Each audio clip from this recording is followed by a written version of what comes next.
Richard, Tim, lovely to meet you. Again. One of your number is missing. Let's talk about that first of all. Tom, what's up with him? He's Tom's got a well, I don't know. I guess he's just completely ripped his throat to shreds, basically. I think he's got a cold. He's got a bit of a cold as well. Yeah, but he's we played here at the O2 last night, and he was getting quite annoyed with himself. He's a bit of a perfectionist when it comes to singing, which is crazy, really, because I think him on firing on about 50% is still better than most people on 100%. So, but anyway, he's resting his voice. So he's resting his voice, but we're very happy to have you two here. So, like you said, you're right. Come on, it's true. Now you're playing at the O2. This is the last night of the UK Arena tour.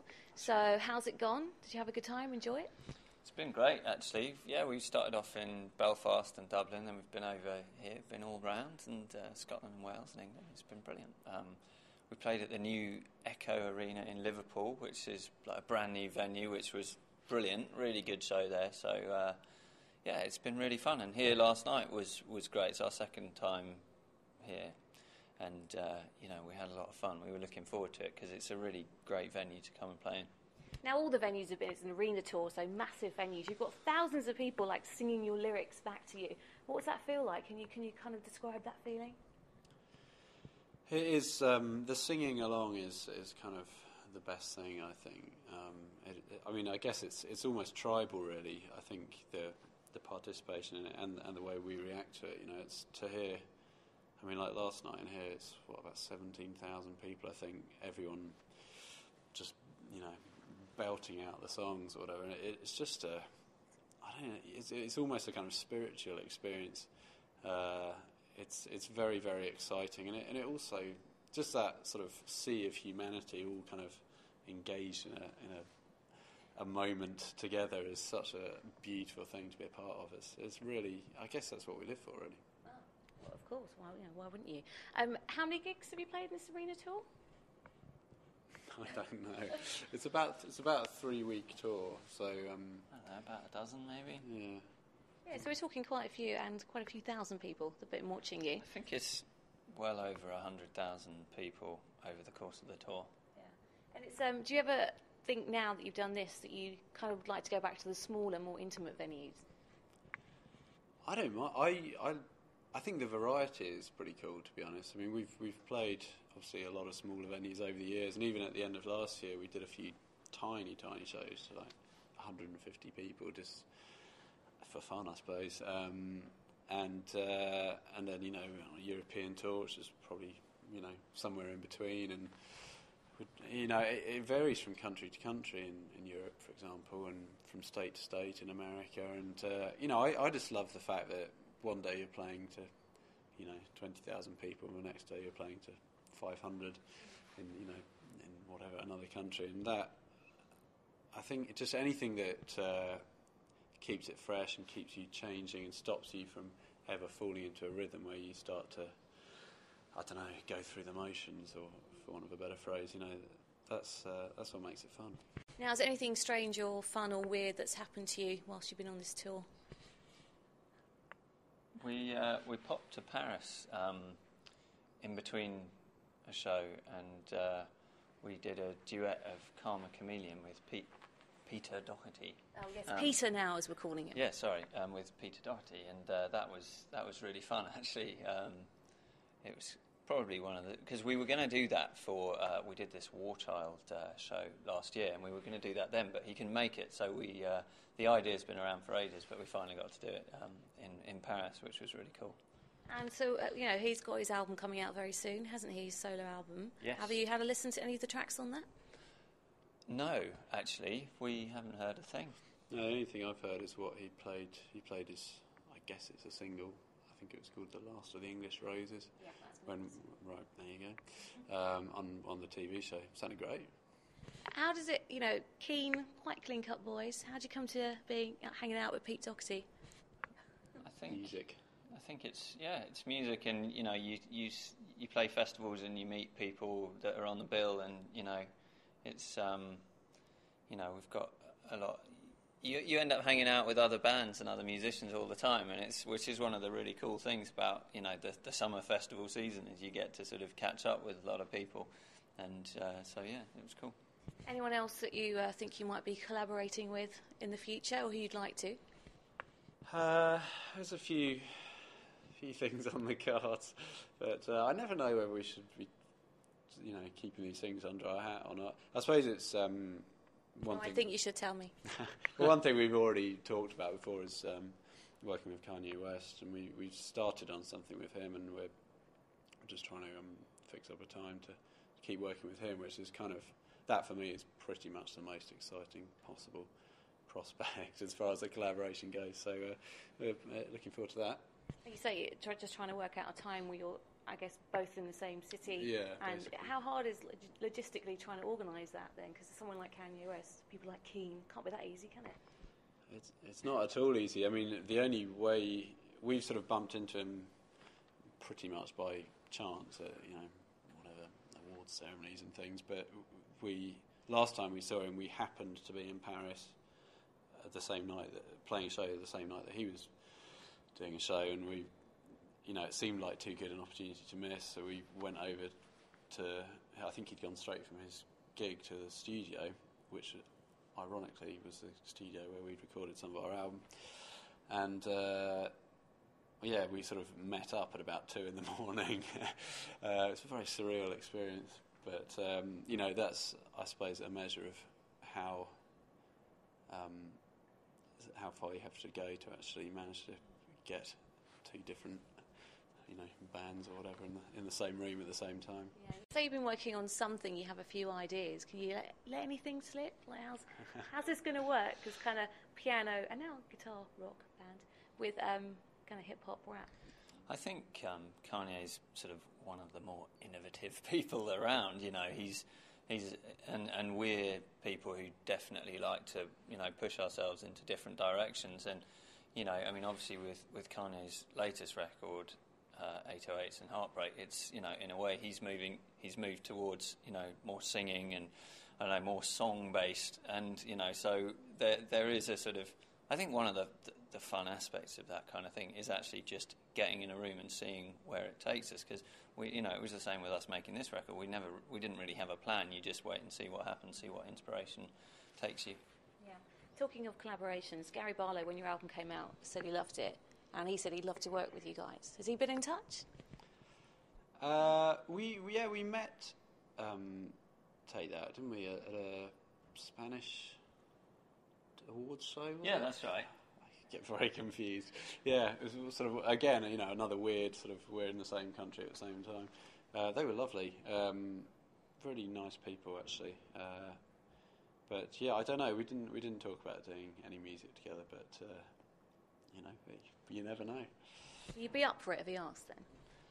Yeah, I mean, I think I think Gary Barlow's a phenomenal songwriter. I mean, it's their story as a band is just extraordinary, really. The way they've sort of gone up and then gone right down, and then come up sort of again to a point where they're the biggest band in the UK by a factor of about 10, I think, on ticket sales or whatever. It's just incredible. And anyway, he's written a collection of huge pop hits that anyone would be proud of, I think. Think they'd be better with Robbie though? I've no idea. Who knows? Who knows? Yeah, exactly. Now, on this tour, you've had Frankmusik supporting you. I did chat to him actually on Wednesday because he was filming his new video for his single "Better the Two of Us" or something like that. It's coming out in April, and he was saying how much fun he had, and he's tipped for 2009 as like a big new act. Obviously you love him because you wouldn't have him on tour with you, but what are your thoughts on him? Yeah, he's Frankmusik. They're a great band. Vince is very cool, and I think he sounds really fresh, and he's written some really great songs. So I think you've got all the ingredients there to hopefully be very successful. It's been great having him on tour. He gets a great reception every night and really gets the crowd going before we come on. So we've been very lucky to have him with us. Yeah, I saw some of his moves when he was filming the video. I hear he's quite active on stage as well. Yeah, he's one of those people who's obviously got an excess of energy, kind of both physical and creative. He seems to be. I mean, he he actually, the way we met him was that he did a remix of Perfect Symmetry. And I'm not quite sure where he finds the time to do it all, but he's obviously a very, very, very, creative and energetic person. And he's got a great voice as well, as the other thing. I think he's got all the sort of, everything you need to be a huge star, really. So, it would be exciting to, watch where it goes. Now let's get back to Keane. You're going back on the road, but in South America next. Yeah? So looking forward to that?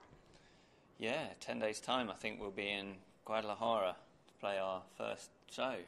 It's going to be great. We've been there before. I think South American audiences really take you to their hearts when you actually go, because I guess they're quite starved of bands. It's hard to tour down there. It's, obviously big distances, and we had a great time last time. It's kind of like Beatlemania when you go down there. You get loads of people at airports. They follow you back to the hotel, and they stand outside your hotel the whole time you're there singing your songs. It's pretty crazy, and it's going to be fun. And the gigs are really big. We're playing for like 20,000 people in Buenos Aires and in Mexico City, and it's going to be fun. Yeah, sounds awesome. Also, you've got a single coming out in March, Better Than This. Tell me a little bit about that single. Well, it's just a song about. I think it's a song about our belief that people do such amazing things, but they're. I don't know. I think culturally we don't tend to. We seem to focus more on the kind of frothy, meaningless, sometimes quite obnoxious kind of celebrity values, rather than actually placing any value on, just. I guess kind of everyday people doing things that require a lot more guts and hard work and probably even just talent or whatever than it takes to get on the cover of Heat magazine or get kicked out of the Big Brother household or whatever people do in that world of sort of weird kind of desperate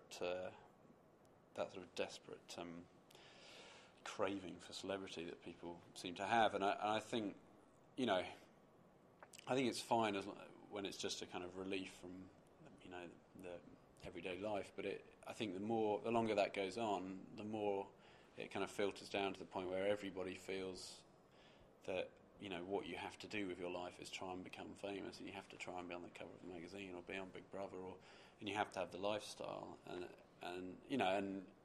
you could argue, if you wanted to run with it, that that's why our country finds itself in the financial position that we do, because everybody wants to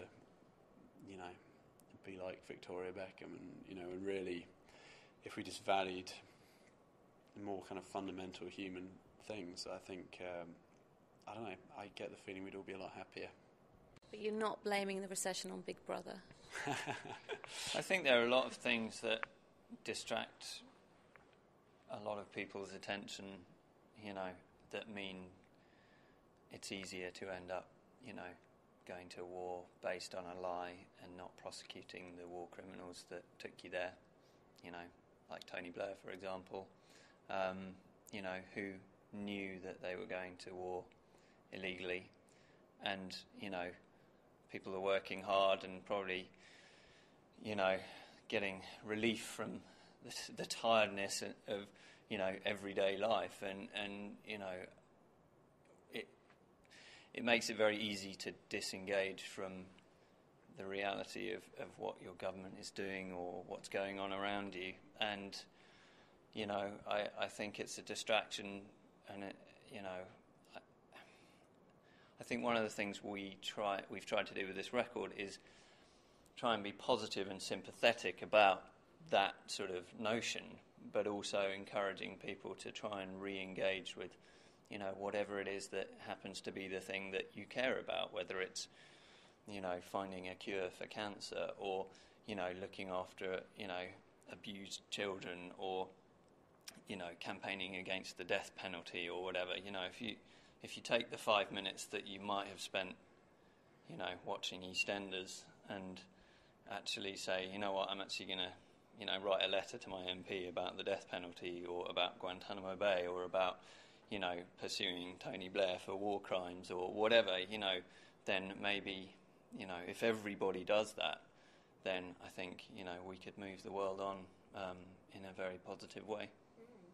I'm feeling more motivated just by hearing. Well, you can't just, I don't know, you can't just rely on other people to do all the hard work. It's like, it's great that Barack Obama's been elected, but if everybody who voted for him thinks that the job is done by getting him in office, then, they're going to be disappointed. He's been elected with the same amount of hope as, when Tony Blair was elected, and that didn't work out so well. So, I hope that he retains the support that he got to get him there, which will allow him to fulfil all those hopes, which I think are rightfully placed, on his shoulders. Okay, well, I know you have got a gig tonight, so I'm going to give you a couple of more questions. Next question is, this album, you had a bit of a change of direction, a lot more experimental. You added the guitar, so you can't just say piano rock band, Keane. For the next album, which I assume you will be going ahead with, the fourth album, hopefully, which I assume nothing. We hope so anyway. Would you like to, again, surprise your fans maybe and move on in another direction? I think when it comes to, following a kind of creative path, you really have to, you just got to do what feels exciting to you. I mean, I think surprising anyone is not really our motivation. I think we're kind of glad that we've done that, because it feels like, I don't know, I suppose we feel like we've done something that follows a principle of the people that we love as fans, sort of Depeche Mode or U2 or Radiohead or the Beatles or Bowie or, all these people who, well, there's not that many of them, but the few great people who've changed all the time. And so, it's great for us to feel that we've done that. I hope that we keep doing it, but you've really got to, you've got to do it because you're searching something that feels fresh and exciting for you as a band, I think. But I don't think we've got any idea what that might be at this point. So we're just going to sort of live a bit and see what new experiences we can put into our music. Okay, final question. Do you have any message for Noel Gallagher, and will you be going to see Oasis at all this summer? I would love to go and see Oasis, especially, are they doing festivals and stuff? I think, they're a real sort of band of the people who, I would imagine going to see them, you get the same sort of singing along that you get in a Keane crowd, and I think I'd like to be a part of that. But I've never seen them live. I'd like to. Similar, I've never seen them live, actually. It seems slightly ridiculous, actually. They're probably the only band I love that I've never seen live, apart from Paul Simon. Anyway, I don't know. Aren't they doing some big stadium gigs or something? Yeah, I have to go along. Yeah. I wanted you to be horrible, but you're just not going to do it, are you? That's good. You're going to be the bigger people in all this. I think that's nice. Don't try and trap us. Did my best. Okay, guys, it's lovely to meet you. Thank you so much.